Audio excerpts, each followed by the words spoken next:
Good afternoon, Professor and classmates. We'll be presenting on organizational issues in WeWork and our recommendations for the company. First, a quick introduction about WeWork. Founded in 2010 by Adam Neumann and Miguel McKelvey, WeWork is a US headquartered real estate company that provides flexible shared workspaces for other enterprises. It was recently pushed into the limelight after a failed initial public offering, or IPO, led to its valuation plunging sharply from $47 billion to $2.9 billion. Even though it was the company's lack of profitability and lofty valuation that primarily caused its failure, the saga brought attention to the problematic organizational culture behind WeWork's closed doors. Here is a brief timeline of events that occurred to WeWork. In March 2017, SoftBank invested $4 billion in the company. Even though SoftBank and WeWork's relationship soured after, it proceeded with the IPO filing in August 2019. However, in the next month, WeWork's valuation plunged after investors raised questions and Neumann stepped down as CEO. Currently, the future of WeWork remains uncertain as SoftBank plans to turn the company around. This paper seeks to apply MPW theories to explain the key causes behind WeWork's culture or inputs, how it led to corporate governance loopholes or processes, and manifested in an organizational culture that raised red flags or outcomes. As a Silicon Valley startup barely 10 years old, WeWork's culture was largely shaped by Adam Neumann and Miguel McKelvey, the two founders of the company. Many articles that were written at the height of WeWork's saga focused on Neumann's unique personality, which divided people into two camps, a brilliant leader or an irresponsible one. Under Neumann, WeWork's growth in revenue was remarkable, roughly doubling every single year. At the same time, news articles also came to a spotlight about WeWork's problematic organizational culture, including poor corporate governance, discrimination, and even a toxic drinking culture. We will use the Big Five model and Dark Triad model to explore Adam Neumann's personality. Amongst the characteristics of the Big Five model, Neumann stands out in his high extroversion, low agreeableness, and high openness to experience. For extroversion, Neumann is highly sociable and exertive, evidenced by how past funders and employees alike have recounted how an animated Neumann was able to persuade them within minutes to believe in the company's epic future. For agreeableness, Neumann is known for his low propensity to defer to others. In his IPO discussions, when investors raised concerns about his self-dealings, he simply brushed the issues aside, citing that WeWork's losses have been increasing at the same rate as revenue, creating a constant need for fresh investments, even though he had earlier said that the company would not need more money. For openness, Neumann was characterized by his tendency to think abstractly, his creativity, and his pursuit of novel experiences. Neumann's character fits into a dark triad of personality, and he likely ranks highly on all three dimensions. For Machiavellianism, individuals that rank highly on this trait are likely to carry out strategic exploitation and deceit to achieve their goals. In a 2015 investment round, Mr. Neumann sold tens of millions of dollars of shares. Soon after, WeWork launched a buyback program, offering to purchase employees' shares, but the company gave employees a different arrangement, giving them a payout per share worth substantially less than what Neumann was paid. This example shows how Neumann is prone to manipulative behavior and an indifference to treating his employees fairly. For narcissism, Neumann's leadership style was narcissistic, and numerous examples prove that he put himself first, even at the expense of WeWork's survival. For example, even as WeWork was still unprofitable, Neumann bought himself a private jet for more than $60 million because he loves trips in them. For psychopathy, one infamous example reported that a few weeks after Neumann fired 7% of the staff in 2016, he somberly addressed the issue at an evening meeting, telling attendees the move was tough but necessary to cut costs, and the company would be better because of it. Ironically, shortly after, he organized a party with music and tequila, and employees who were still focused on the firings said that they were stunned and confused. Alright, so moving on, we will be going through some key red flags in WeWork's internal processes. Firstly is the abuse of power, and we will elaborate based on legitimization, pressure, and status characteristic theory. Scrutiny into a company's corporate structure revealed that there was disproportionate power vested in Neumann, including a multi-class share structure that gave Neumann voting supremacy.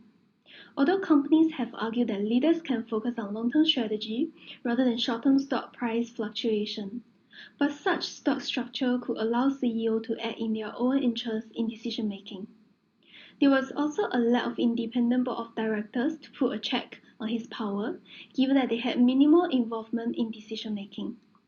For pressure and conformity, WeWork's executives exemplified a hippie frat boy culture, and even though some employees fundamentally disliked this culture, they were pressured to follow it, including joining the after-work events in order to be culturally accepted. Moving on, I will be talking about status characteristic theory. Organizational theories state that some members of a group have higher status due to their power they wield over others, superior ability to contribute to group goals, or personal characteristics. In WeWork's case, both Newman and McKelvey were regarded as high-status members of the group due to their leadership positions and personal charisma. As high-status members, Newman and McKelvey were given more freedom to deviate from norms than other group members. A classic example is how Newman would often walk barefoot around the office and so on. Clearly, Newman was exempted from following social norms characteristic of the standard bottom-up CEO. There are other processes exist in WeWork that was discussion. First being communication failure. As we can see here, the WeWork's communication network is closer to the wheel. The internal communication was centralized around Newman, which concentrates too much power in one person. As a result, different perspectives and opinions were not considered sufficiently. For conflict of interest, amongst one of the many family member business entanglements amongst WeWork executives include the Jomblas brother, who was hired in 2015 as WeWork head of global construction. His family's construction firm was hired to handle significant amounts of WeWork building renovation. Such example of related party transactions raised doubts and put WeWork's survival and productivity at risk. There was also a lack of proper decision-making and management procedures at WeWork under Newman. For example, the decision of banning meat was made based on Newman's whims with little explanation. It was a group of executives that had to determine the rationale and mechanics of the company's rule. In another example, some employees have complained of the poor human resource management of WeWork. For example, Ms. Newman has ordered multiple employees fired after meeting them for just a few minutes, telling the staff she didn't like their energy. After discussing the inputs and processes in WeWork, I will now talk about the outcomes as a result. Work hard and play hard was the motto of WeWork under Newman. To assist us further in analyzing WeWork's culture, we would like to utilize Hosford's 5 value dimensions.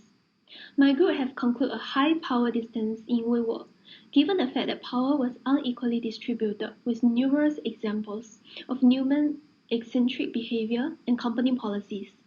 However, Newman was indeed successful in selling the ideas of collaborative environment and community. Employees working at WeWork largely felt that they were part of the team. While WeWork believed in the idea of collaboration, they did not necessarily translate into empathy. The culture seemed to be more masculine, and WeWork executives were more concerned about the profit. Meanwhile, WeWork was also known for being a big risk taker and making unstructured investments that did not have clear payoffs. Lastly, the way WeWork's executives decided to spend their sudden equity injection was not prudent and frugal. Executives were heady with the short-term success that they achieved and paid themselves hefty compensations. While all WeWork employees identified with the company's entrepreneurial spirit, Newman's peculiar acts created an informal segregation amongst employees. As we discussed earlier, there were employees who were a good fit to the culture that Newman created, who is part of the in-group. But there were also others, the out-group, who were completely buffered by the other group's behavior and felt shunned by the in-group, which created the pressure to the conformity. Another terrible outcome of the crook management process that happened in WeWork was the discrimination and lack of diversity among employees, specifically to the female group. We believe that managers play a key role in preventing discrimination in the workplace. And although Newman pledged to make WeWork a welcoming place for women and offer opportunities to grow them to become leaders, actual practices in the company proved the opposite. The existence of discrimination in the organization hinders the fair opportunity for individual development. In WeWork, gender discrimination was evident in unfair HR practices and a disrespectful culture towards women. A former chief of staff claimed that she was asked about marital status and pregnancy plan during her job interview and complained that her maternity leave was referred to as vacation or retirement by Newman and other executives. Women were also paid less than their male counterparts of the same position and capability. Diversity improves the company's overall performance by including different perspectives. In WeWork, 6 out of 7 all-male board members were white. After receiving criticism over the lack of female and ethnic representation during its IPO process, WeWork added its first female director, Frances Frey, a Harvard Business School professor just ahead of its IPO. It remains controversial whether the purpose of the last-minute appointment was a tokenistic effort to ease WeWork's IPO process. Next, we will be analyzing the last outcome using the overconfidence bias theory on WeWork's decision-making. Large investments made by Newman suggested that he was prone to overconfidence bias.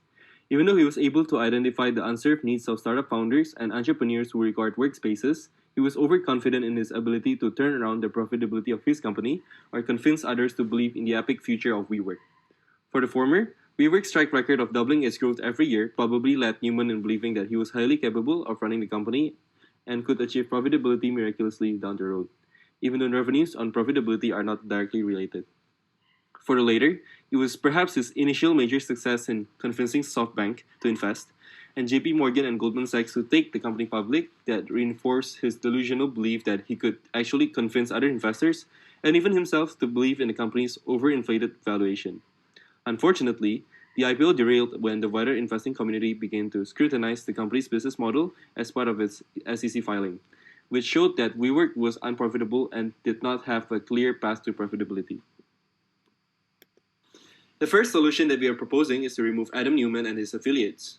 Newman might have been the figurehead for the confidence that investors once had in WeWork, but he no longer holds the same value now. In addition, Newman and his affiliates that he introduced into the company through personal ties contributed to the toxic working environment, wasteful spending, and the financial crisis that WeWork had.